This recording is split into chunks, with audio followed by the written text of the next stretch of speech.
At 8:48 on a Wednesday night, someone called 911 about a black BMW weaving between lanes on the southbound 101 freeway in Newbury Park, California. The car was going fast. The driver appeared to be alone, 7 miles from her home. By 9:30, California Highway Patrol had the car pulled over. The driver stepped out. She showed signs of impairment. Officers administered field sobriety tests. They called in a drug recognition expert. They towed her car, and they put her in handcuffs. The driver was Britney Jean Spears, 44 years old, the most famous pop star of her generation, the woman whose freedom the entire world had spent years fighting for. And on the night of March 4th, 2026, she was alone on a California freeway, in handcuffs, for the second time in her life losing control of her body to the legal system. This is the story of what really happened that night. And to understand it, you have to go back to the beginning. Britney Spears was born in Macomb, Mississippi in 1981. She was performing before she could drive. By the time she was 11, she was on the Mickey Mouse Club alongside Justin Timberlake and Ryan Gosling. By 17, she had the best-selling debut single in history with Baby One More Time. By 19, she was the most famous woman on the planet. Your generation watched this happen in real time. You watched her on TRL. You bought the albums. You watched her perform at the VMAs in the snake and the school uniform and the black bodysuit. You watched every step of her rise. And then, starting in 2006, you watched the most public unraveling of a human being that the entertainment industry has ever produced. The collapse, as the world came to see it, happened fast. She and Kevin Federline divorced in 2006. She lost custody of her 2 boys. The paparazzi followed her everywhere, every moment, every breakdown. In 2007, she walked into a hair salon in Tarzana, California, picked up a pair of clippers, and shaved her own head. Cameras caught it all. The world could not stop looking. She later wrote in her memoir that it was an act of defiance. She said she was cornered and exhausted and being chased, like always, by men waiting to photograph her doing something wrong. Shaving her head, she wrote, was her way of saying to the world, I see you watching. I am done performing for you. 2 weeks later, she attacked a photographer's car with an umbrella. In January 2008, she refused to surrender her sons to Kevin Federline during a custody handoff. Police were called. She barricaded herself in a room with her youngest child. She was taken to Cedars-Sinai by ambulance and placed on a 72-hour psychiatric hold. A second hold followed at UCLA Medical Center. And while she was still in that hospital, her father walked into a courtroom. Jamie Spears petitioned for what was described as a temporary conservatorship. He told the court his daughter was incapacitated, that she needed protection, that she could not manage her own finances or her own personal affairs. The judge agreed. And in February 2008, the conservatorship was made official. What followed was 13 years of a legal arrangement that, in the words of Britney Spears herself, governed every aspect of her life. Not just her money, not just her career decisions, everything. Her father controlled where she lived, what she ate, who she spent time with, her medical decisions, her birth control.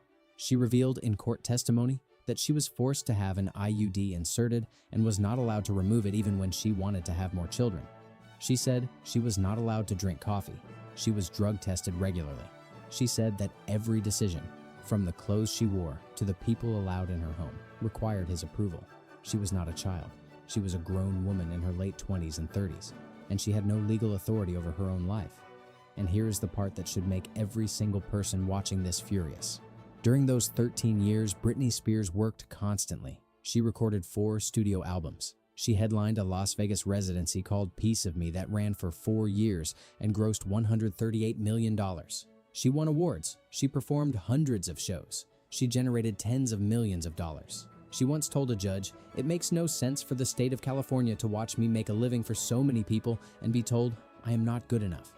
Her father collected an estimated $6 million in fees over the course of the conservatorship. She could not spend her own money without his permission. She could not choose her own attorney. She could not speak publicly about what was happening to her without consequences. A documentary filmmaker and a New York Times investigation later revealed that her phone had been bugged. Her bedroom had been monitored. Her conversations with her own lawyers had allegedly been recorded and passed to her father.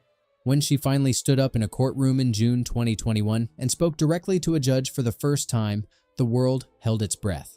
She said, "I just want my life back. And it's been 13 years, and it's enough." 4 months later, the conservatorship was terminated. Judge Brenda Penny called the situation untenable. And on November 12, 2021, Britney Spears walked out of a Los Angeles courtroom as a free woman for the first time since she was 26 years old. The reaction was global. People cried in the streets. Celebrities posted tributes. Fans who had camped outside courthouses for years embraced each other. The world had fought for her, and she had won. And then came the part nobody prepared her for. Freedom, when it arrives after 13 years of total control, does not come with instructions. It does not come with a support system that the law can mandate. It does not come with someone making sure you are all right.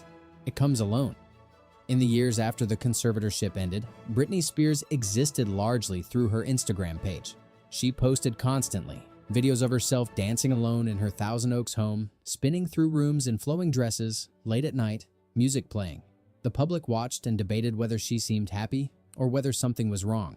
She married her longtime boyfriend, Sam Asghari, in 2022. They divorced in 2024.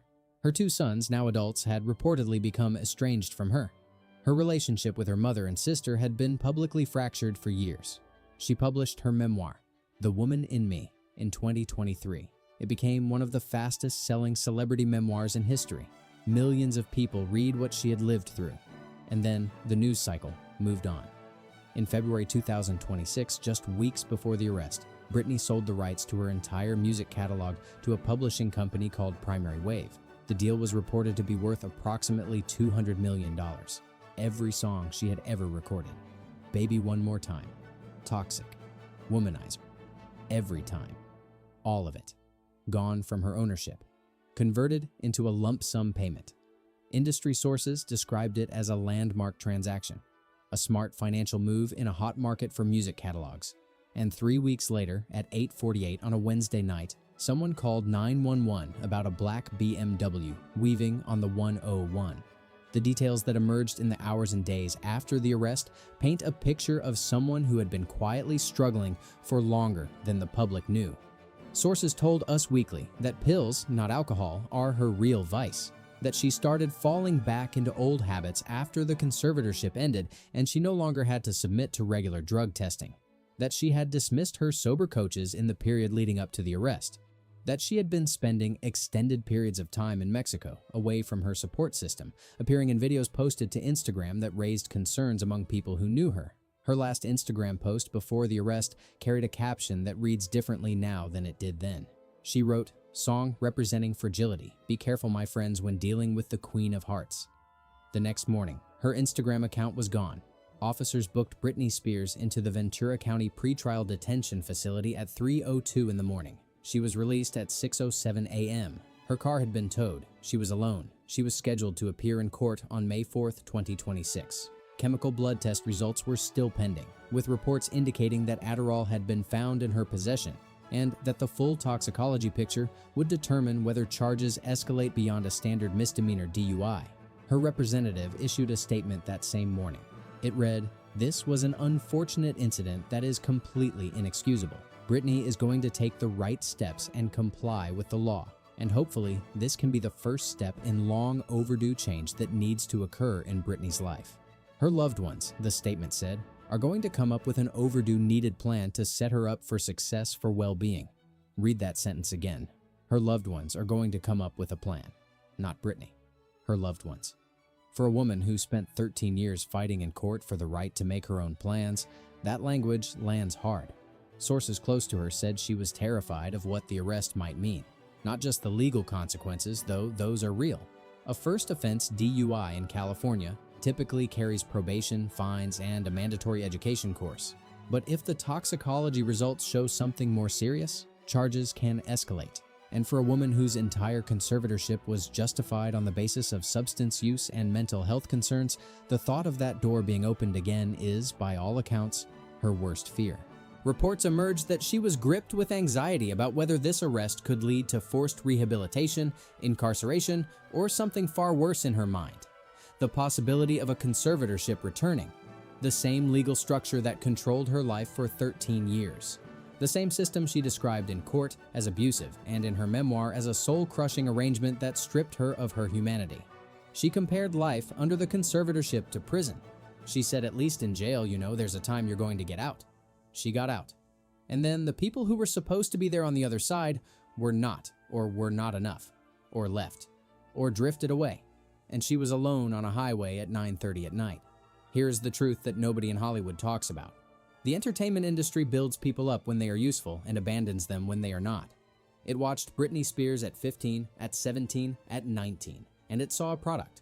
It packaged her sexuality before she was old enough to understand what that meant. It covered her breakdown like entertainment. It profited from her chaos and then looked the other way when the chaos became crisis.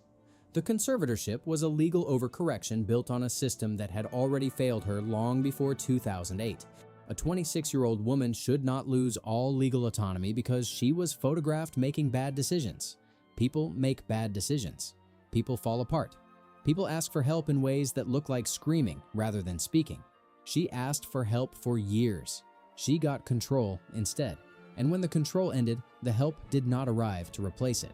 What arrived was $200 million, a dissolved marriage, 2 adult sons she rarely sees, and a set of sober coaches she fired herself. She has a court date on May 4th. The chemical results are still pending. Her family is reportedly discussing next steps. The world is watching again, the same way it always has, the same way it watched in 2007 and 2008 and 2021. Whether what comes next looks like accountability or recovery or something darker remains to be seen. What we know is this. The world spent years fighting to set Britney Spears free, and freedom, it turns out, was only the beginning of what she needed. If this story moved you, drop a comment below. If you are new to this channel, subscribe and hit the bell. We are here every day covering the real stories, the ones that go deeper than the headline. We will see you next time.